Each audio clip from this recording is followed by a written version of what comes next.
Hello everyone, ये है class 11 का chapter third physical fitness wellness and lifestyle. उसके हम पार्ट 3 पे पहुंच गए हैं।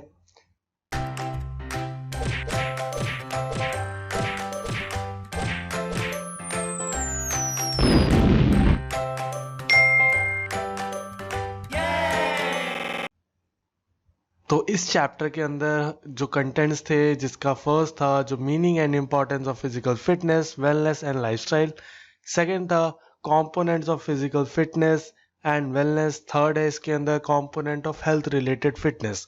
हम ऑलरेडी कवर कर चुकी है meaning and importance of physical fitness wellness and lifestyle, और हमने लास्ट वीडियो में देखा था कंपोनेंट ऑफ फिजिकल फिटनेस के बारे में। इस वीडियो के अंदर हम कंपोनेंट ऑफ वेलनेस और component of health related fitness की बारे में जानेंगे। ठीक है, तो स्टार्ट करते हैं कंपोनेंट ऑफ वेलनेस के साथ। तो कंपोनेंट्स ऑफ वेलनेस है क्या? तो इसके अंदर फर्स्ट जो आता है उसका नाम है फिजिकल वेलनेस। फिजिकल वेलनेस क्या बोलता है? वो एम्फसाइज करता है कि आप अच्छी शेप में आओ, जो आपकी बॉडी में जो एक्स्ट्रा वेट चढ़ा हुआ है उसको हटाओ, रिस्टोर करो अपने यूथ को। अब ये सब कैसे होगा? बाय डूइंग जॉगिंग, स्विमिंग, मतलब कोई ना कोई स्पोर्टिंग एक्टिविटी करो या कोई ना कोई फिजिकल एक्टिविटी करो जिससे आपकी फिजिकल वेलनेस मेंटेन रहे। ठीक है, फिजिकल वेलनेस के अंदर ये सब कुछ आता है। सेकंड इसके अंदर आता है सोशल वेलनेस। तो सोशल वेलनेस क्या है? सोशल वेलनेस जो है वो बात करता है improving social and communicational skills के बारे में। ठीक है, कि एक पर्सन अपनी सोशल लाइफ को और अपने कम्युनिकेशन को कितना अच्छा रखेगा, ये सारा कुछ डिस्कस होता है किसके अंदर? सोशल वेलनेस के अंदर। तो एक पर्सन को क्या अपने सोशल वेलनेस पे ध्यान देना चाहिए? हाँ, उसको बिल्कुल देना चाहिए। ठीक है, ताकि वो एक रिस्पेक्ट अर्न कर सके अपनी सोसाइटी के अंदर, वो अच्छे से बातचीत कर सके लोगों से, अपने फ्रेंड से, नेबर से। वो जितना अच्छे कांटेक्ट में रहेगा वो उतना ही खुश रहेगा, क्योंकि ह्यूमन सोशलाइज्ड रहता है हमेशा। ठीक है, नेक्स्ट है इसके अंदर इमोशनल वेलनेस। इमोशनल वेलनेस क्या होता है? Emotional wellness is one of the most important component of wellness. क्यों? क्योंकि ये बात करता है कि हर दिन को जियो, खुशी के साथ जियो। अब ये कैसे होगा, कैसे जिया जाए खुशी के साथ? तो बात करता है ये स्ट्रेस को रिड्यूस करो, टेंशन को रिड्यूस करो। अब स्ट्रेस और टेंशन रिड्यूस कैसे होगी? ओवरलोड मत करो किसी भी वर्क को। ठीक है, तो ओवरलोड नहीं करोगे तो स्ट्रेस नहीं आएगा। रिक्रिएशनल एक्टिविटीज के अंदर ज्यादा जाओ। तो ये सारी चीजें हेल्प करती है किसके अंदर? हमारे इमोशनल वेलनेस को मेंटेन करने के अंदर। ठीक है, इसके बाद आता है इसके अंदर स्पिरिचुअल वेलनेस। स्पिरिचुअल वेलनेस बोलता है कि अपने इनर पीस को फाइंड करो। ठीक है, अपने इनर पीस के बारे में सोचो। अब ये सब कुछ कैसे होगा? ये होगा मेडिटेशन के थ्रू, ये होगा प्रेयर्स के थ्रू, ये होगा कि अलग अलग रिलीजियस प्लेसेस पे जाओ, वहाँ पे अलग अलग तरीके से जो मेडिटेशन करवाई जाती है उसके अंदर जाओ, जो कि तुम्हारे अंदर की स्पिरिचुअलिटी को जगाएगा और तुम्हारा स्पिरिचुअल वेलनेस को मेंटेन करने में हेल्प करेगा। ठीक है, नेक्स्ट आता है इसके अंदर इंटेलेक्चुअल वेलनेस। इंटेलेक्चुअल वेलनेस क्या बोलता है? ये एबिलिटी है कि हम एक साउंड डिसीजन ले पाए क्रिटिकल से क्रिटिकल सिचुएशन में भी। ठीक है, तो वो कैसे होगा? जब हमारी इंटेलेक्चुअल वेलनेस होगी। तो वो कैसे होगा? अपना मेंटल अलर्टनेस रखना, ठीक है, न्यू आइडियाज के बारे में सोचना, मोटिवेटेड रहना, न्यू स्किल्स के बारे में सोचना, क्यूरियोसिटी होना हमारे अंदर। ठीक है, ये सब जब चीजें होगी तब एक पर्सन जो होगा वो इंटेलेक्चुअली वेलनेस की तरफ बढ़ेगा।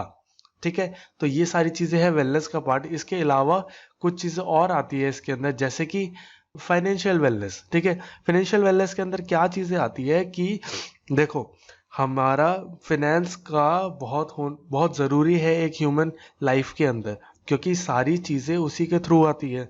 तो अपने पैसों को इस तरीके से मैनेज करो और इतने अच्छे तरीके से गोल्स को सेट करो, टाइमली स्पेंड करो, अपनी सेविंग्स को मेंटेन रखो। अगर तुम्हारे पास अच्छा खासा पैसा है तो उसको डोनेट भी करो, दूसरों को हेल्प भी करो। तो ये सारी चीज़ें आएगी फाइनेंशियल हेल्प वेलनेस के अंदर। ठीक है, इसके बाद है बारी इन्वायरमेंटल वेलनेस की। ठीक है। और ये है लास्ट इसके अंदर इन्वायरमेंटल वेलनेस का मतलब क्या है। Environmental wellness is also an important component of the wellness. ठीक है। अ, ये क्या करता है, ये अवेयर करता है कि स्टेट ऑफ अर्थ के बारे में। ठीक है, कि हमारी फिजिकल इन्वायरमेंट कैसा है, उसके अकॉर्डिंगली हम कितना हार्म कर रहे हैं अपने इन्वायरमेंट को। ठीक है, तो क्या करो इसको हटाने के लिए, जो 4R का प्रिंसिपल जो हम बचपन में पढ़ा करते थे उनका इस्तेमाल करो। ठीक है, रिड्यूस, रिसाइकल, रीयूज, ये सारी चीजें। तो जब ये सारी चीजें करोगे तब तुम वेलनेस वाली, मतलब होता है ना कि मैं वेल लाइफ जी रहा हूँ, कि क्वालिटी ऑफ लाइफ जी रहा हूँ, तो वो क्वालिटी ऑफ लिविंग जो है वो डिफाइन करता है हमारी वेलनेस। ठीक है, तो वेलनेस के अंदर बस इतना ही है। इसके बाद हम आगे बढ़ते हैं किसकी तरफ, कंपोनेंट ऑफ लाइफस्टाइल की तरफ। कंपोनेंट ऑफ लाइफस्टाइल के अंदर क्या चीजें आती है। कंपोनेंट ऑफ लाइफस्टाइल मतलब पॉजिटिव लाइफस्टाइल की अगर मैं बात करूं कि एक पॉजिटिव लाइफ अगर तुम्हें जीनी है तो उसके लिए क्या क्या होना चाहिए। तो सबसे पहली चीज़ है कि भाई टाइम से रेस्ट करो, स्लीप ड्यूरेशन का ध्यान रखो। कई लोग होते हैं जो टाइम से रेस्ट नहीं करते, वर्कोहॉलिक होते हैं, बहुत ज़्यादा काम करते रहते हैं, जिसकी वजह से उनकी बॉडी के अंदर बहुत ज़्यादा प्रॉब्लम्स होना क्रिएट हो जाती है। ठीक है, तो 8 आवर की पूरी पूरी स्लीप ड्यूरेशन रखो। तो वो क्या करेगा, हेल्प करेगा तुम्हारा माइंड फ्रेश करने के अंदर, तुम्हारे बॉडी से फैटिकनेस कम करने के अंदर। ठीक है, और जब पॉजिटिव माइंड होगा, रिलैक्स माइंड होगा, तभी उसके अंदर से पॉजिटिव थॉट्स आएंगे। नेक्स्ट आता है इसके अंदर regular medical checkups. Regular medical checkups केवल कोरोना वाले टाइम पे ही नहीं, हमें इन जनरल भी रेगुलर मेडिकल चेकअप्स रखने चाहिए, क्योंकि अब उतनी प्योरिटी नहीं रही नेचर के अंदर, क्योंकि हमने बहुत ज़्यादा उसे ख़राब कर दिया है। तो अब हमें अपने मेडिकली सिचुएशन का भी ध्यान रखते रहना है, टाइम टू टाइम उसको चेक करते रहो। अगर कोई प्रॉब्लम आए तो उसके रिगार्डिंग हम उसके सब्सिक्वेंटली कुछ एक्शंस लेंगे ताकि वो प्रॉब्लम को हम दूर कर सके। ठीक है, नेक्स्ट आता है इसके अंदर रेगुलर रेगुलर फिजिकल एक्टिविटीज। जितना ज़्यादा हम फिजिकल एक्टिविटीज के अंदर इन्वॉल्व रहेंगे उतना ज़्यादा पॉजिटिव एनर्जी क्रिएट होती है हमारे अंदर। ठीक है, अगर एक पर्सन सारे टाइम घर में रहता है, जैसे कि अभी रह रहे हैं लोग कोरोना के टाइम पे, तो इतना बहुत ज़्यादा स्ट्रेस वाला क्रिएट हो जाता है, हमारा माइंड भी फ्रेश नहीं हो पाता, अलग सा हेडेक सा होने लगता है। तो वो सारी चीज़ें कैसे दूर होगी, वो होगी फिजिकल एक्टिविटीज़ के थ्रू। कि भाई अच्छी नींद के लिए भी तुम्हारा थका होना ज़रूरी है। ठीक है, तो अगर you want to sleep better, तो so you have to work better. ठीक है, तो रेगुलर फिटनेस एक्टिविटीज़ की तरफ तुम ध्यान दो ताकि एक पॉजिटिव लाइफस्टाइल की तरफ बढ़ो। नेक्स्ट आता है हेल्दी हैबिट्स। जो खराब आदतें हैं उनको छोड़ो। ठीक है, जैसे कि अल्कोहल कंजम्पशन को छोड़ो, स्मोकिंग हैबिट्स को छोड़ो। ठीक है, जब वो हैबिट्स निकलेगी और कुछ पॉजिटिव हैबिट्स को तुम अडेप्ट करोगे, तब वो तुम्हें पॉजिटिव लाइफस्टाइल की तरफ लेके जाएगा। ठीक है, जैसे कि पॉजिटिव हेल्दी हैबिट्स के लिए मैं बोलूँ तो एक बैलेंस्ड डाइट खाना। ठीक है, रेगुलर 4 लीटर ऑफ वाटर पीना। ठीक है, वाटर इनटेक को अपना अच्छा रखना, वाटर टेबल मेंटेन करो, और मतलब डेली रूटीन वर्क करना। तो ये सारी चीज़ें आती है हेल्दी हैबिट्स के अंदर। नेक्स्ट है बैलेंस डाइट।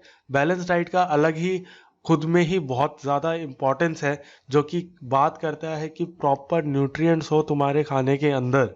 ठीक है, तुम प्रॉपर कार्ब्स भी इंटेक कर रहे हो, प्रॉपर प्रोटीन इंटेक भी होगा। ठीक है, जब ये सारी चीज़ें एक प्रॉपर कॉम्बिनेशन में होगी तो हमें वो सफिशिएंट एनर्जी प्रोवाइड कराएगी ताकि हम वर्क कर सके थ्रू आउट द डे। ठीक है, और जो वर्क करने से हमारी जो थकान होगी उस थकान को भी रिकवर करने में हेल्प करेगा हमारा बैलेंस डाइट। ठीक है, तो बैलेंस डाइट जो है वो बहुत इंपॉर्टेंट है एक लाइफस्टाइल मेंटेन करने के अंदर। जैसा खाओगे वैसा जियोगे तो। ठीक है, नेक्स्ट आता है इसके अंदर सोशलाइजेशन। पॉजिटिव ह्यूमन जो है वो एक सोशल एनिमल है, उसको सोसाइटी की ज़रूरत है। ठीक है, अगर तुम्हें एक पॉजिटिविटी मेंटेन करनी है तो तुम्हें सोशलाइज होना चाहिए। ठीक है, सोसाइटी से मिलोगे, उनके अपनी बातें शेयर करोगे, उनकी बातें सुनोगे, तो क्या होगा, एक सोशलाइज क्रिएट होता है, मतलब सोशलाइजेशन क्रिएट होता है। अगर पॉजिटिव लोगों से मिलोगे तो तुम्हारा पॉजिटिव माइंड सेटअप होगा। ठीक है, तो components of physical positive lifestyle में बोलूँ तो बहुत सारे हैं, लेकिन ये बस जस्ट कुछ है जो कि मेरे हिसाब से तो हर सबके लाइफ में होना ही चाहिए। ठीक है, तो अगर एग्जाम पॉइंट ऑफ व्यू से बोलो तो बस इतना ही बहुत है।